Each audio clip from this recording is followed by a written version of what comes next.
Hello and welcome to the Where's My Thing podcast, where we help you find your thing, as well as help us find our thing in this exciting world. Today, we're going to be inviting on our first guest. We won't ruin the surprise just yet, let's save that for another 30 seconds time, but for now, let's roll the intro.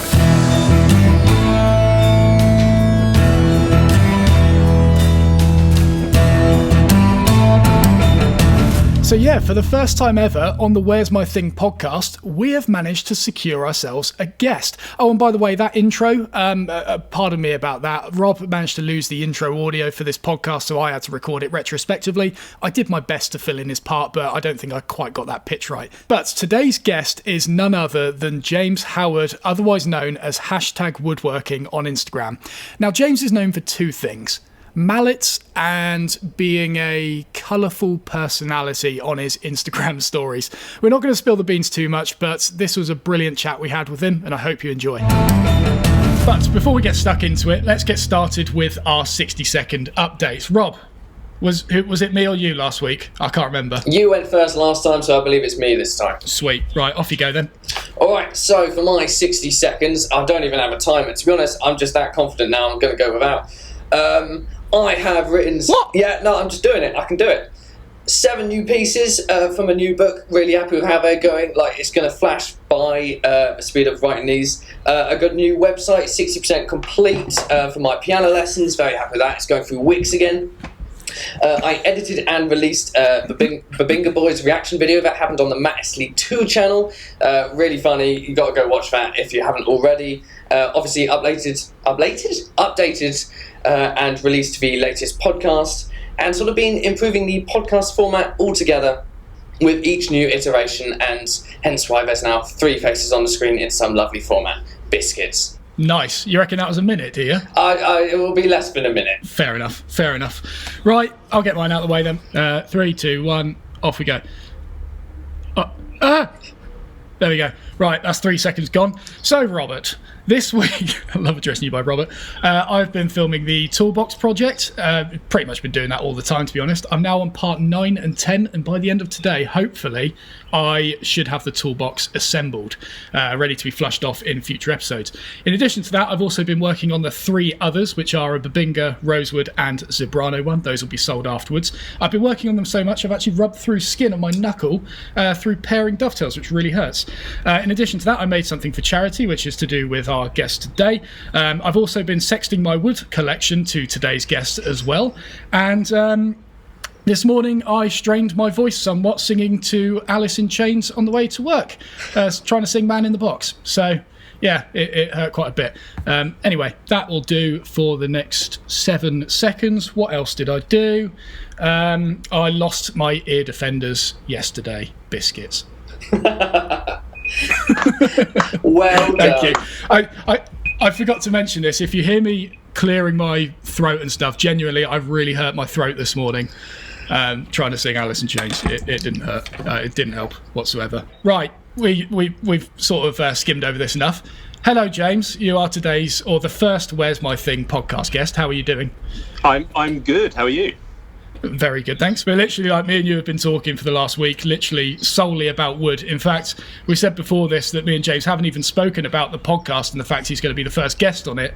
We've just been talking about wood. So we've got a few questions here, and just to go over some of the topics, we've got 2 topics, I suppose. The first one is Instagram, second one is pricing and sort of business things around that anyway. So we're going to start with Instagram, and the first question I have for you is, how did you get both my mum and my stepmum to follow you? I have no idea. Probably to my animal magnetism. It's raw. Just. I don't even know what their names are, but my mum doesn't even follow me, so. I was going through your profile this morning just to get a few extra prompts on top of what we already had, and I happened to be viewing it on my second Instagram profile, my personal one, where I follow all my family, and it was stepmum, mum follows you. What? Anyway, so yeah, that was revelation of the day. Well, that's made my day. I guess starting from the basics, who are you? How did you get started? Why did you get started? And when did you get started? Right, so my name's James. I got started so it all started March 2018. We moved into a big new house, and it needed a lot of renovating, a lot of work doing to it. And I was like, I'll do it. It's fine. And my wife's like, what? I didn't even own a drill. I'm like, it'll be fine. I'll figure it out. And I was getting so fed up with like contractors and people going, oh, we can do it. It'll be this much, or it's going to take this long. Not getting straight answers. I just went, sod it. I'll do it myself. So I literally renovated my house by myself. I put up stud walls. I built a first floor extension. One day I was going to get something out of the shed that the old owner had left, and I just went, this shed is shit, and knocked it down. And she's like, what are you doing? I'm like, I think I should probably build a new shed at the same time as renovating the house. So doing that, and then sort of about, I think it must have been May 2019, she said, you should just go on Instagram and you should like put the house stuff on. I was like, yeah, but I've been doing it for a year. All right, I'll do a massive quick catch-up. Did a massive quick catch-up. This is what I've done, blah, blah, blah. And then sort of started the shed as my first Instagram project. I think I had about 125 followers that I'd had for 6 years, just, linked from Facebook. And sort of started picking up a few followers doing the shed. And I was like, actually, I might make the shed into a workshop. And then sort of made the shed into a workshop, and then I sort of started looking at my garage like, now, if I knocked through that wall and blocked up that wall and turned the lock, I could have a massive... Yeah, no, I'm right, screw the shed. Shed is storage. I'm now going to move on to the garage. The garage, all the time, she's going, what about the house? I'm like, the house. The house will get done at some point. The workshop is done now. And that's when I started, like, going on YouTube, sort of looking at how do I build a shed? How do I do these things? And then that's when I found Matt on YouTube. And that's... Wait. Sorry. You didn't find us through the shed video, surely? No. I built... Mate, if I had found you through the shed, my shed would already be in... You should have watched my shed Instagram. Yours. No, just like... Looking at woodworking, this was before you did the shed video. I was already a follower, so I was already able to judge you about how terrible your shed was.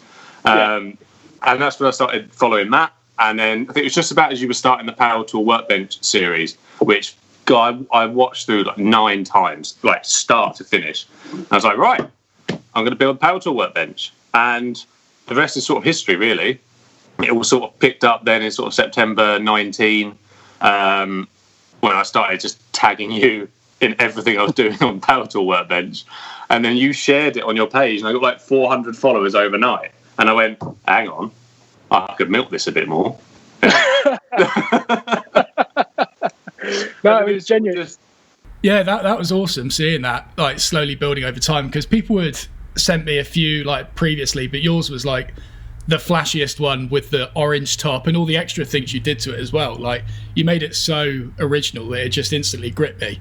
And also, like, the name and everything like that, #woodworking, it certainly stood out.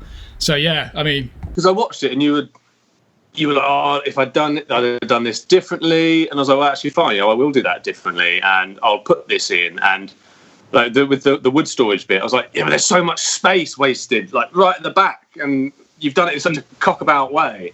And you were like, someone said, why don't I just use boxes? I went, well, I'll use boxes because that's a lot easier. but hindsight's a sort of a wonderful thing. If we all knew everything to start with, no one would ever learn anything.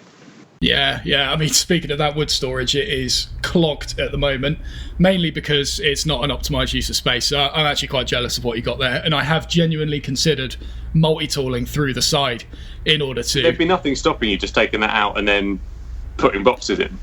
Well, yeah, I suppose I could do. A lot of it's dominoed in, though, isn't it? So it would be a very crude job cutting it out. That's what oscillating multi-tools are for. Yeah, exactly. Yeah, just buzz through it.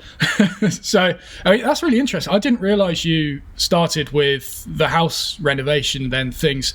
I thought you just jumped straight in with, you already had a bit of a woodworking history. Nope. Seeing as the fact the first thing I saw was the Power Tool bench.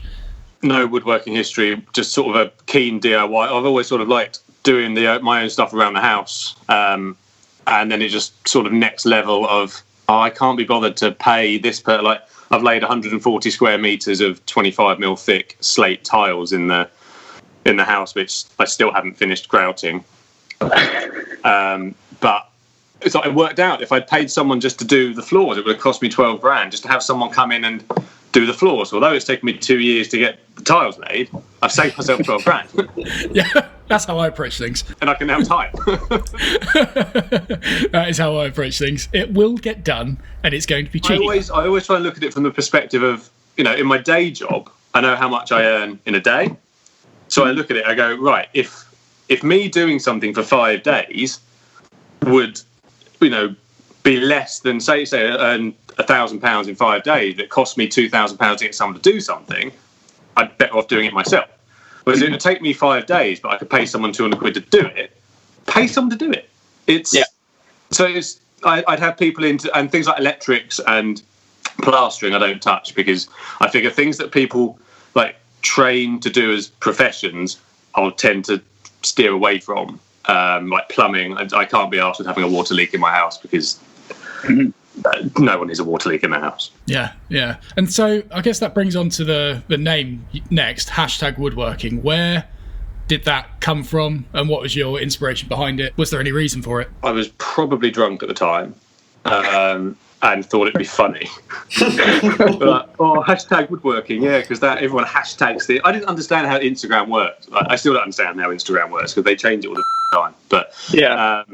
I was just like, maybe that'll be funny if I do #Woodworking. I thought so many times about like rebranding and changing it, and I think it's just because you get sick of something that you see and you hear all the time. Like I get a lot of people say, "I love your name. It's so like it's clever." And I'm like, yeah, I'm a bit bored of it. But I think you get like that with anything. You spend so much time around. It's sometimes you have to look from other people's perspective, and if other people think it's fresh, then no, stick with it. Yeah, that's something I got tied up with quite a lot at the start with, at least with YouTube. I sort of did research as part of my dissertation around YouTubers in the woodworking industry. And one of the questions I asked them is, why do you use your name as opposed to an alias, or vice versa?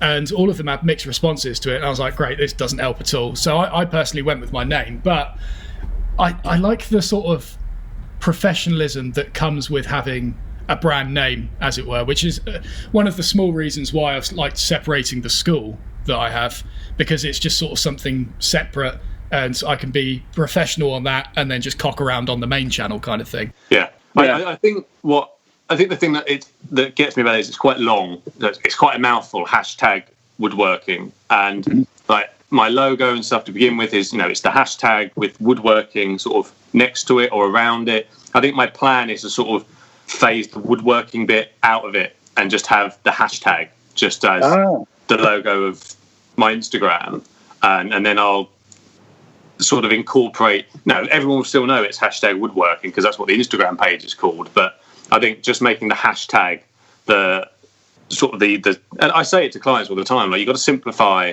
Your name's too long, or simplify your name, or you need to have something that's easily relatable to. And if people can't relate to something that's too long, sometimes they sort of get bored of it. So like yours is just an ME. It's really easy. It's recognisable. It's small. It's concise. And I think I see a lot of people whose logos are really busy, and I have unfollowed people because their logos are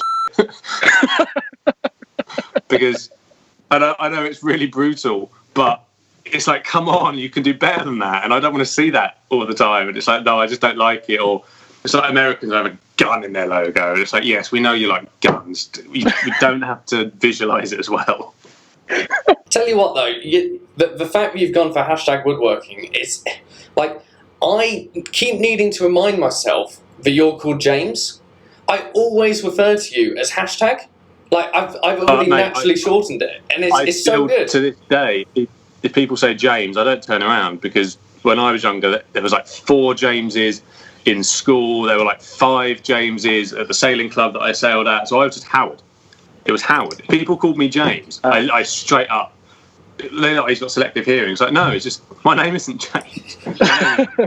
So people like now calling me hashtag. It's no different to me. I still get weirded out, and people go, the only person that calls me James is my wife, and when she calls me James, I'm in trouble.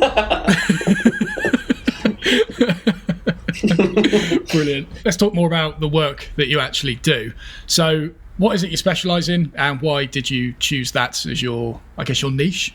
Well, yeah, I guess the thing that I'm known for at the moment are woodworking mallets. that's a bit of a strange story as well, because like when I was getting into YouTube and sort of watching your videos and then, watching your videos, and it's like, oh, you should look at this person's videos, April Wilkerson and all these other people that YouTube want to throw at you. You see a lot of people making mallets. And I was like, people make their own tools. Would you just buy one? What's wrong with you? And I sort of watch all these videos and you go, so it's literally just 2 bits of wood glued together with the wedged... That looks really bloody easy. I'm going to have a go at that. It's like the first thing I made were 2 huge mallets. And they were terrible.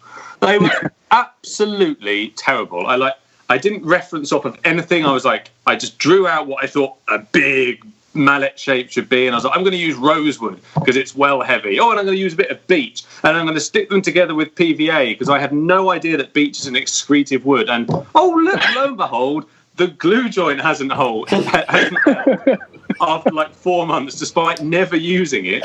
And I threw one of this to the workshop about 4 months ago, and literally the handle just snapped off. I've got them both on top of my extractor because I'd love at some point to do an Instagram post about this is how not to build a mallet. But I sort of I got chatting to a guy called Chris from Cunningham Woodworking in America who makes like stunning mallets, and he does all these copper and brass inlays on them, and he gave me all of his measurements. He's like, dude, look, this is the size you should have. And you know what, I made a couple, but they didn't feel they were as good as his, and I was like, well, I'm sort of trying to compete in a market that someone's already doing much better stuff at. So I pretty much like January 2020 gave up making mallets. I was like, I'm not going to do mallets anymore. It's being done elsewhere. And then he started making turned ones out of like sported maple. And I had some sported beech. I was like, you know what? Actually, I'd quite like to give that a go. And I gave it a go. And I bought a little toaster oven to dry the wood, and stabilizing chamber and some resin. And the toaster oven malfunctioned. And I just came into my workshop and it was full of smoke. And it had gone from 90 degrees, and it was just cooking at 200. It was literally just cooking the wood. It was on fire. So I had these 2 bits of very dry but very charcoaly sported beech that most people would have thrown in the bin. And I went, no, sorry, I've come this far. I'm going to rescue this. So I got as much of it off as I could. I put it in water to make sure it didn't carry on burning, and then I dried it again, stabilised it up, cast it in resin, made a mallet, and that's for the video of mine on my page where I put it on the lathe but didn't put the tailstock in properly. It's the first mallet I've ever turned in my life. It weighed about 1.1 kilos at this point, and I didn't put the tailstock in properly, just whacked it up to 2,000. The mallet just flew off, smashed into the power tool workbench, went across the room, hit the wall, and a massive chunk of resin just flew off. Never been so scared in my life. But again, I was like, I really don't know if this is for me. This is dangerous. But again, I refilled it, I did it, and it got a really good reception. And then there's this amazing little woodworker. She's 14. Her name's Anna Lee. She's doing amazing stuff for a self-taught 14-year-old woodworker. And we got talking, doing the Builders Challenge. She was doing it too, and she was like, I really like your mallets, can I have one? I was like, yeah, I'll make you a mallet. And we decided to do a swap for a chopping board. So I made her a sported beech, as it should have been, mallet with a Babinga handle, really sort of rough and ready. Probably it was the first one I'd ever made for someone else. And like literally from that point onwards, she shared a picture of it, and I got 2 commissions the next day for a couple of mallet pairs, and that's when I started putting together the hashtag mallet. And that was in June last year. Blimey, because seeing as I've only obviously just received the one that you sent me, and genuinely the quality of it is so much better than I was expecting. The finish, the weight, the balance, it's all there. And like, yeah, I personally would struggle to get something to that high of a standard after however many years I've been woodworking. Granted, turning hasn't been that long, but yeah, I mean, they really are an incredibly high quality. The development of it sort of came. So someone had asked for, they wanted a Lignum Vitae head with a Bespoke handle, and I was there and I was sort of getting everything in order, and I was just about to drill out the mortises for the dowel, and I was like, hang on a minute, this is 1.2 tons per cubic meter, and this one's a ton. If I drill out and stick a beach dowel in, I'm just removing a large amount of weight. So how can I put that weight back in where we actually need it? And I was like, oh no, I'll use a rosewood dowel.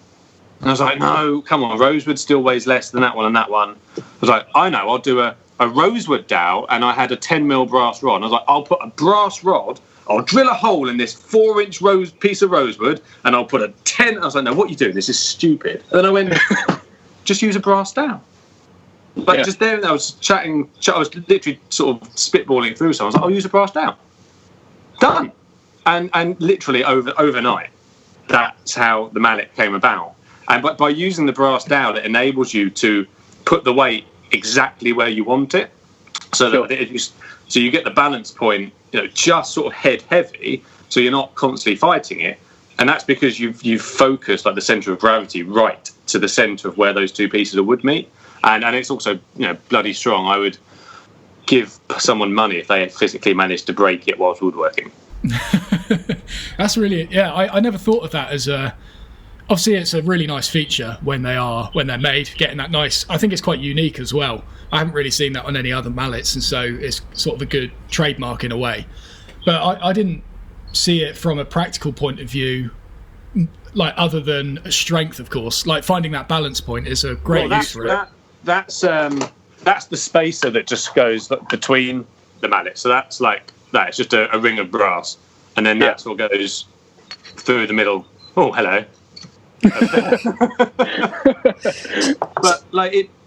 So I started making them. I'd buy some 3mm brass sheet, and I'd literally just cut it out of brass myself, drill a hole, cut it out, and that first two commissions I did, I drilled the hole through the brass and I glued it to the handle with epoxy, and I was like, oh well, I'll trim it down afterwards. I'll just cut it around afterwards. Brass gets so hot, and it got so hot that the epoxy debonded. And I was like, oh god, what am I going to do now? And that's why now everything goes together as a one piece before it goes on the lathe, so that and I have all those spaces made for me, because it's actually cheaper to have them made for me than to spend the time making them myself. Right, unlike the floor. Yeah. Go on, Rob, you had a question then? Oh, no, all I was going to say was for people who didn't get a chance to see the ring that goes between the handle and the mallet head and the dowel in between, that's because he's showing it on a video and you're listening to it as a podcast. So you do need to go to the YouTube channel, Where's My Thing podcast, where you can actually see what he was representing there. Or you can leave it up to your own mind. It's up to you. But yeah, I mean, that's the thing that I try and say to people is, you've always just got to look for the little improvements. And I think you find people in two veins. They either go, right, I want to take myself, say you want to get to 100% efficiency, which realistically you can never get to, because you can always do something better. You have people that are at 20 and they go, well, I want to go to 70. And it's like, whoa, calm down there, soldier. That's a big old jump. Focus on the 5s or the 6s, the little bits. But we often find they either try and go for 40, or they're sat there like doing the 1s, the things that you should be doing right at the end, like the finest little. I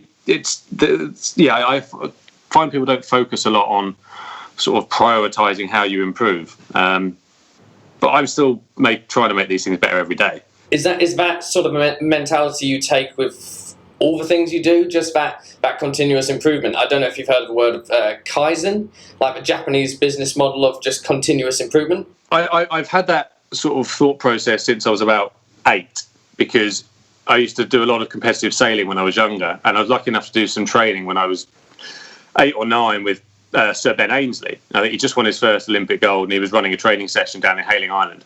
And something we did all the time was goal setting. So you'd have basically a pie chart split into, or circle split into 20 sections with 10 sections in each cone. So you'd go out that day, you do your sailing, and you come back in, allocate an aspect of your training to each cone, and then grade yourself. 1 to 10. How did you do today? And then the next day you'd reassess it. And I can still remember him saying it. Like, I will do this every time I go sailing, and I will never give myself any more than a 9. And you're sat there like you're Ben Ainsley. You just want to gold at the Olympics, and you're still saying that you can always do better. And that has always stuck with me. And his coach, a guy called Jim Saltonstall, again, a lot of my stuff is sailing related, but we had some training with him once, and he said, when you're sailing, look around your boat. Look at ways that you can always look for ways you can make yourself go faster.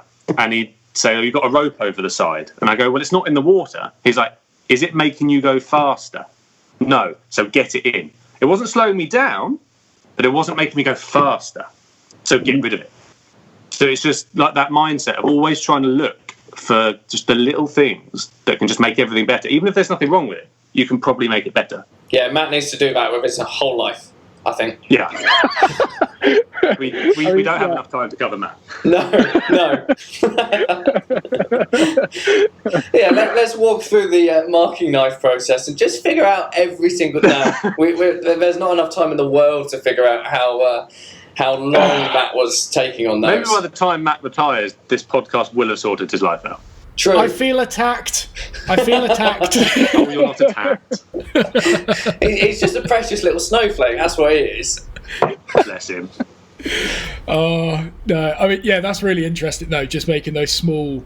I guess identifying what is neutral or what's negative, what's neutral, and then just trying to push all that to be a positive thing. I think you've got to try new things. Like, I try things sometimes, I go, that didn't work. Like that made that process half an hour longer on that one mallet. But you think at the time, well, that'll be good if I do it that way. And then, oh no, it didn't work. No, I'm gonna dial that back and do it a different way. But a lot of people get comfortable. They go, oh, this is working really well. I'm just going to stick with it. You know what? Fine.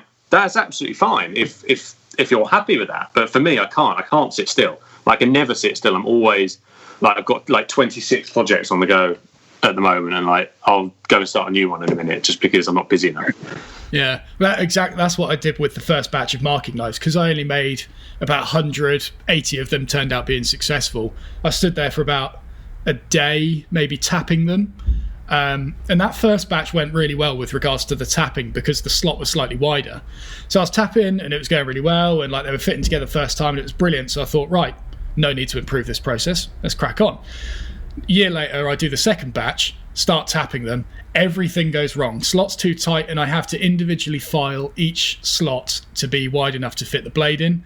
And I just cursed, like, I should have identified this a year ago, that this, although it's going well, theoretically, it was taking a lot of time, and I could have just outsourced it or something like that instead of take it for granted, because I then 2.5 multiplied the batch to 250 knives, and it was an awful it took me about 10 days to do all the tapping in the end. It was awful, absolutely awful.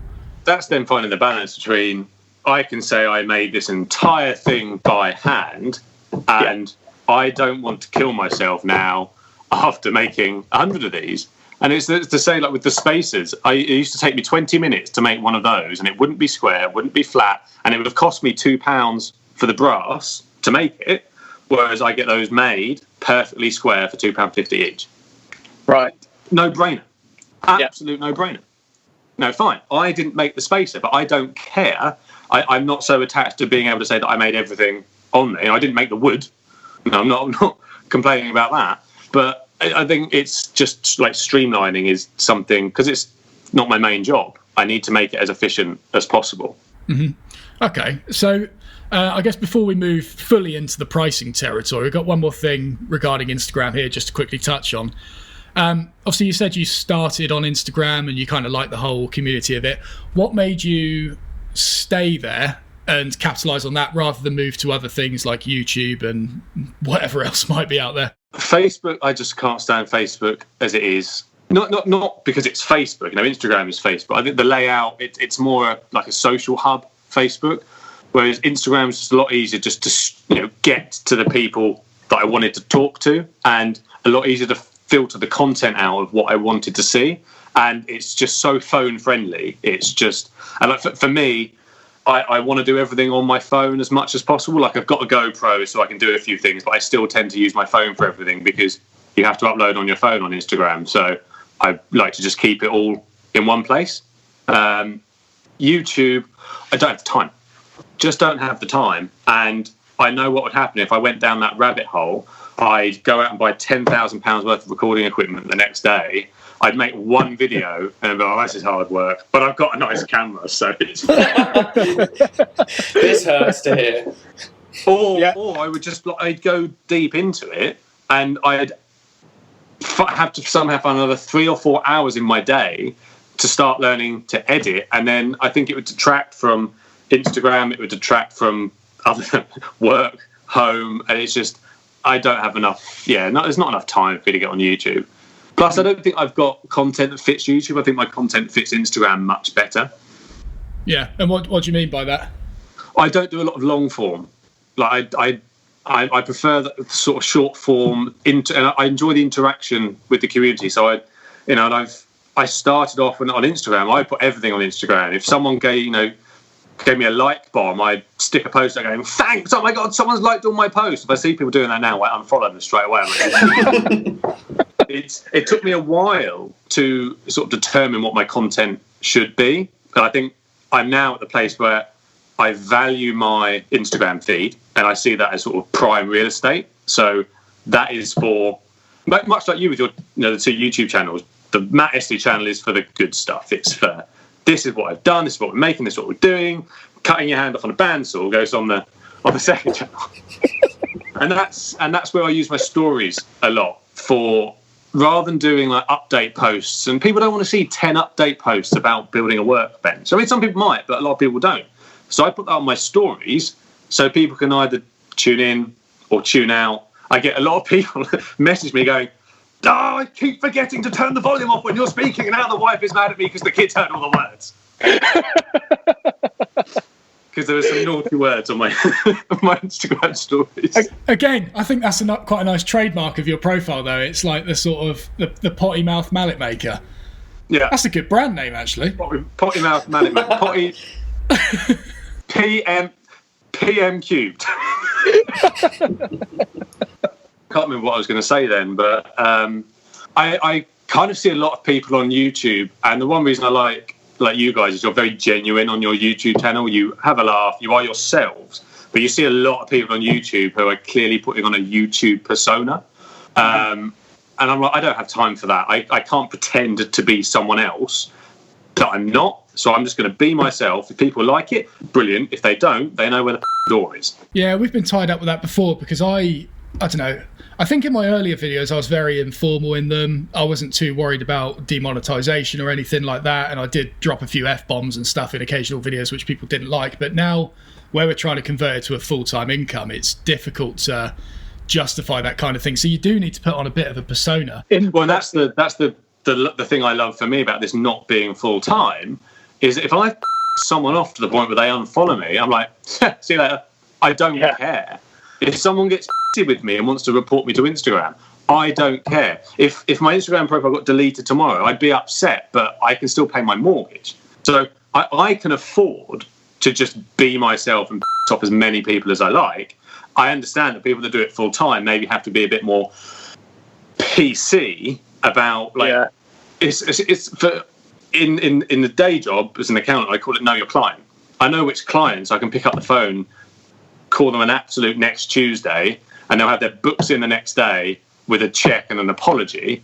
Whereas I also know the ones where I've maybe got to hold my tongue a bit because they're like 72 or they're a very nice client and I can't swear at them. It's the same on Instagram. You've got to know how you can talk to people, but that's just comes down to knowing your audience. Yeah, but I think for me the other thing with YouTube is, we've said about this before, is YouTube is difficult to make it a two-sided conversation and sort of build a community thing other than live streams, of course, because recently we haven't been posting a lot of YouTube videos because of various things that we've explained before, but that has allowed me to focus a lot of time on Instagram and really try and get to grips with it. And I'm loving the community side of that and the real one-to-one conversations you have that you lack on YouTube because of that one-sided nature of it.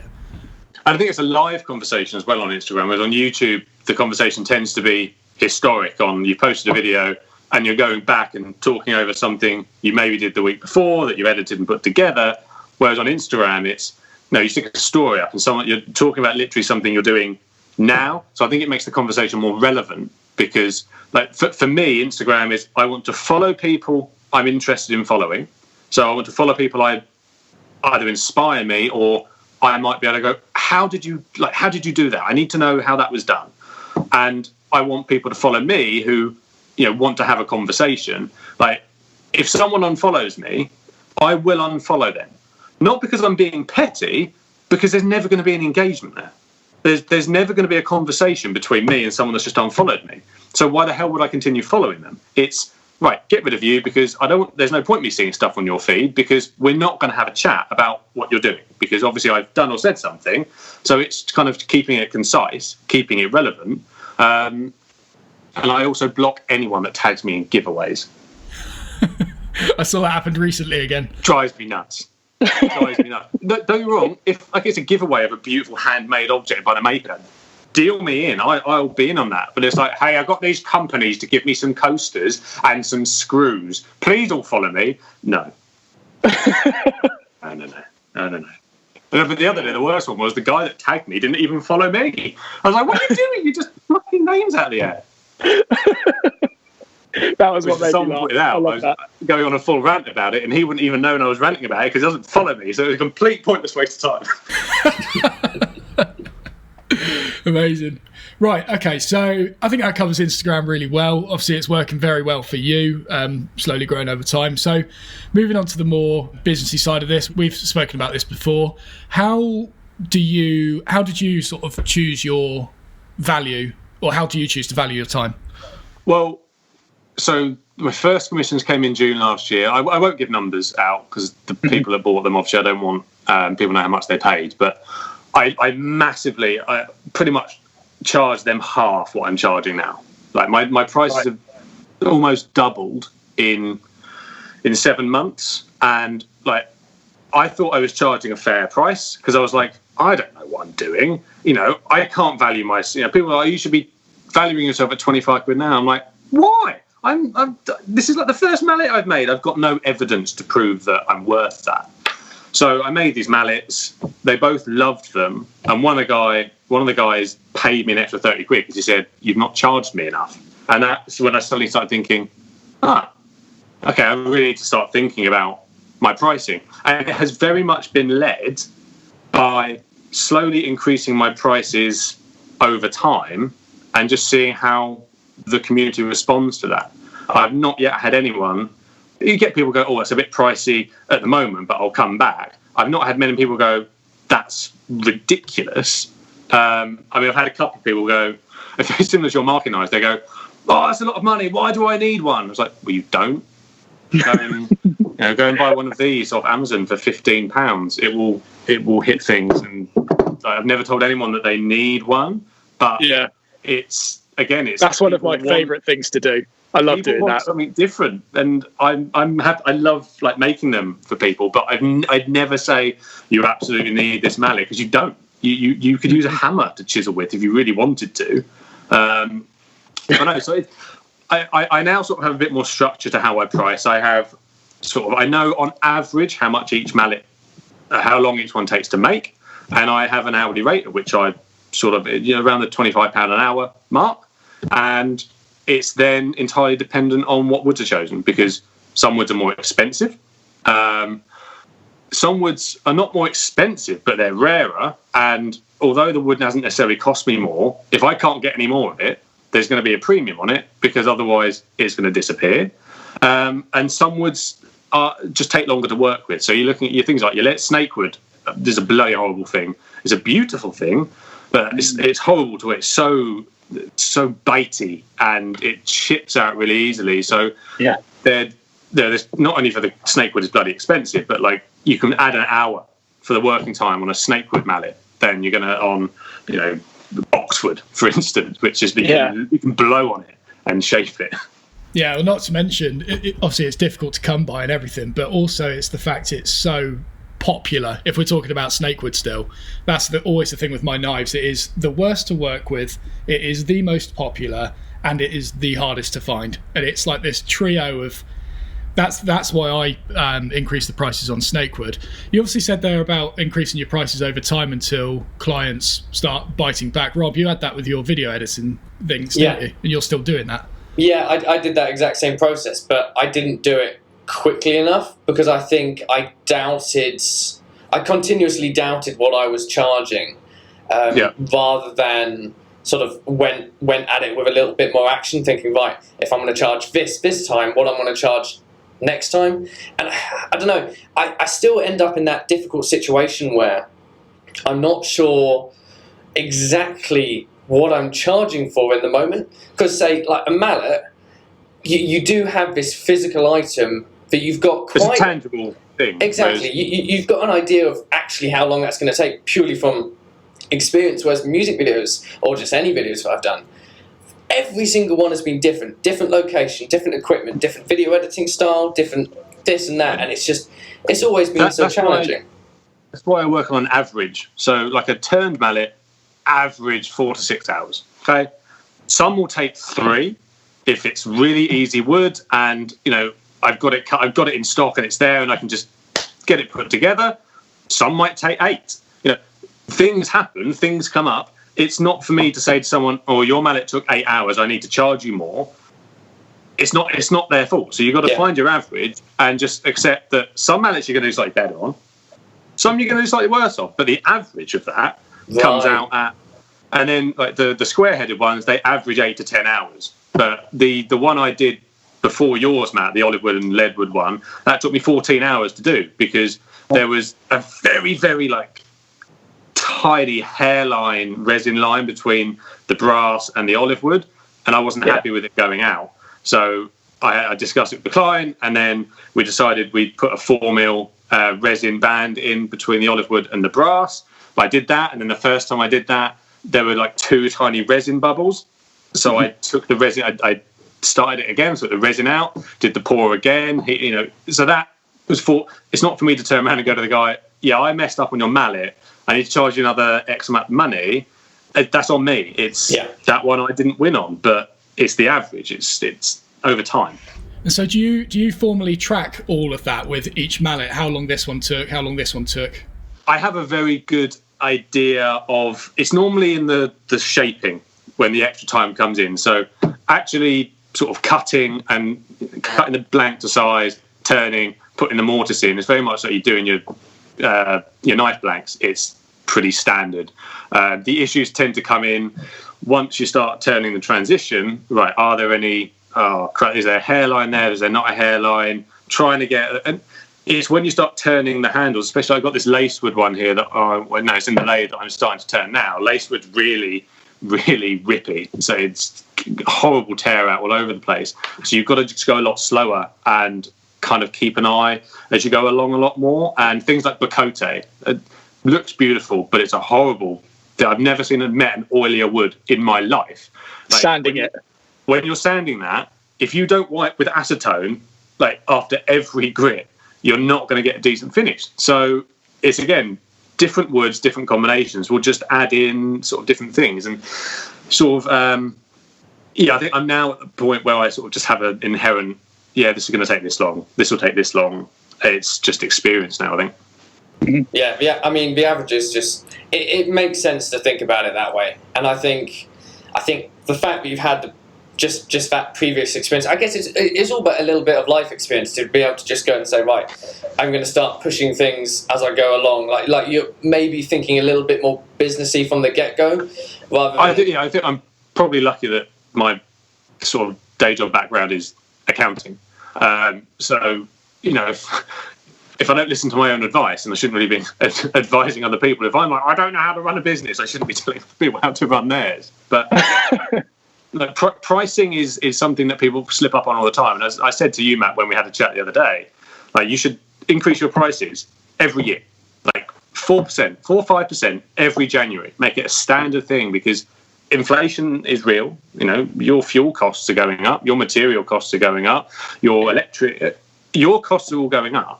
If you don't put your prices up for a couple of years and then you go, I've now got to put 10% on to just get myself back to baseline, 10%, if you're charging 90 quid for a knife, suddenly make it 100 quid could be the thing that tips somebody over whether they buy it or not.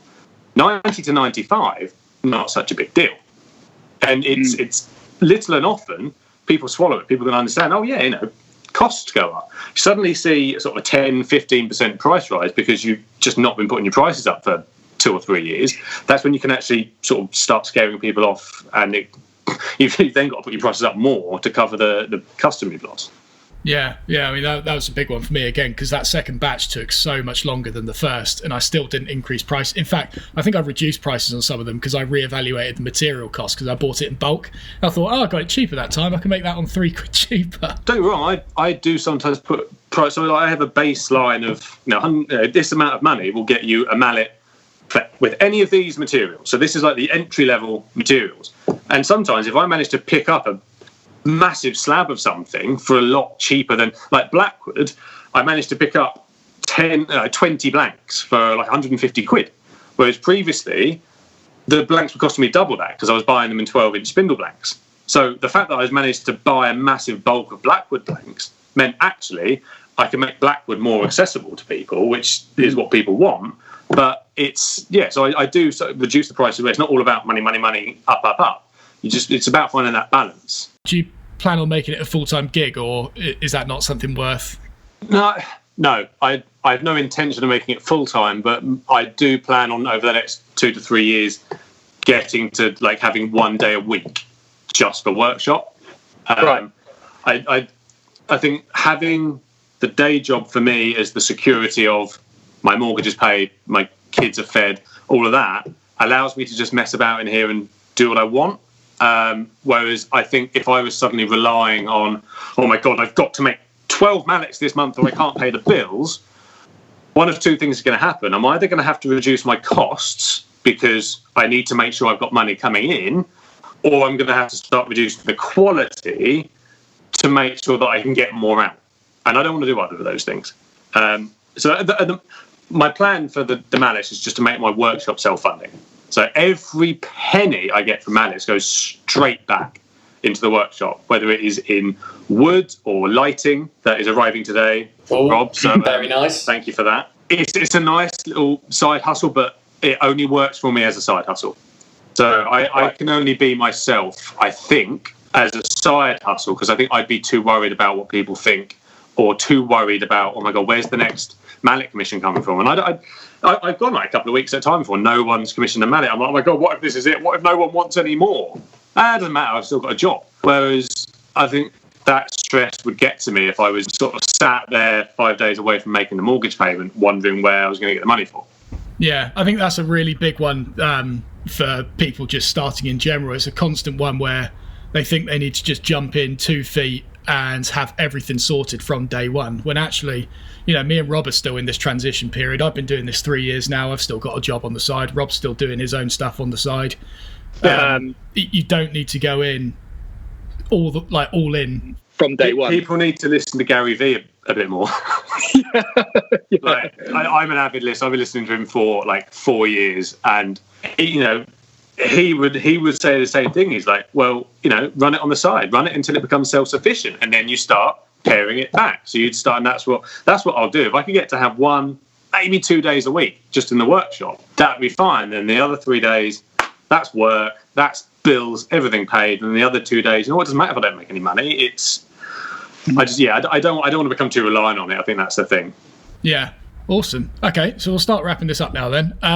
What is currently in the works other than Mallets? Have you got anything you sort of want to promote or allude to? Well, at the moment, I think this year's largely going to be keep making the Mallets and just get my workshop sorted, because I'm just basically ripping out everything I put in September 2019 because it's crap. And I think the thing is, it's like, when people move into a house and they go, oh, I'm going to buy a load of IKEA furniture, and then I'll get all the really nice stuff down the line.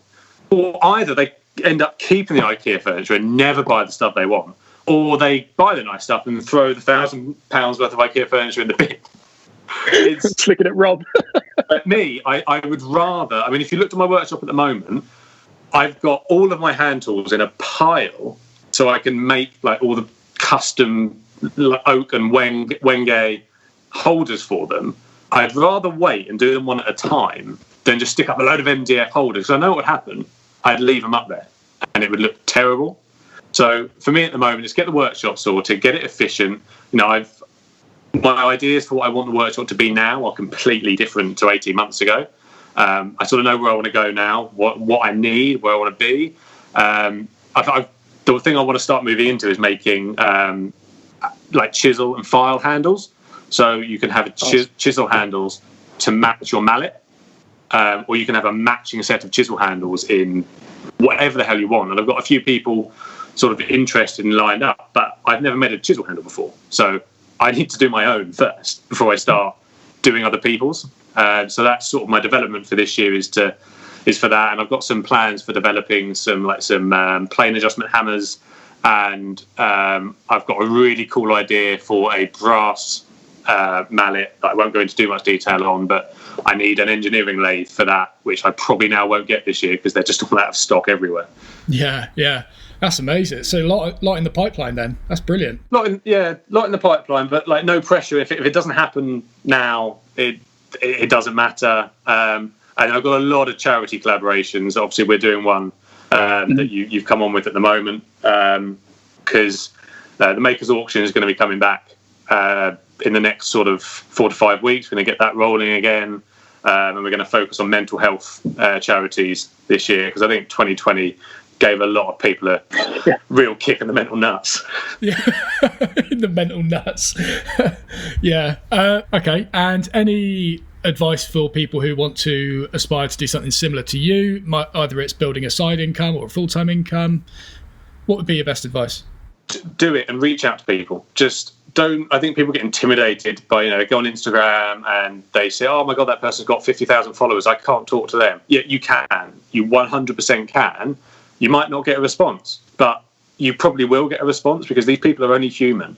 There's nothing mythical about people like Jimmy DeResta, about people like Third Coast Craftsman. I've had a couple of chats with him. He's a really nice guy. All you got to do is ask these people a question. They will answer you because you are their audience. So I think all I say is just dive in. Just don't be afraid. Don't be intimidated. And ask questions. There's no such thing as a stupid question. Only the one you ask twice. Oh, I like that a lot.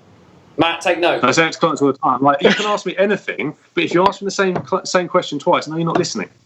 So ask the question, write down the answer, and keep a notebook and just ask questions all the time of everybody, and just engage with people. If you're on Instagram, whatever platform, engage and get engagement is the key thing. And where can people find you if they were to try and look for you online? Just Instagram at the moment. I've got Facebook, but I only link the stuff from Instagram onto it. So it's #woodworking on Instagram. Actually spelt out #woodworking. So it's #woodworking. Yeah. Oh wait, no, it's at #woodworking. No, at #woodworking. Oh man, you still got so much to learn about Instagram. Oh no. Right, we'll end on that. Thanks for coming, James. It has been an absolute pleasure. Genuinely, I've got a lot from this. I've got a lot. So yeah, thank you for coming on. Thank you for being our first guest. And so that concludes the first interview we've ever done on the Where's My Thing podcast. As always, if you enjoyed it, please do not forget to rate us on Instagram. As always, if you enjoyed this episode, please do not forget to rate us on iTunes or Spotify or any of the other platforms that we happen to be on. You can leave a comment wherever there happens to be a comment section with the Where's My Thing. And, that's about it, really. Thanks for listening. Or watching, if you're on YouTube. You can leave a comment there. See ya. Perfect.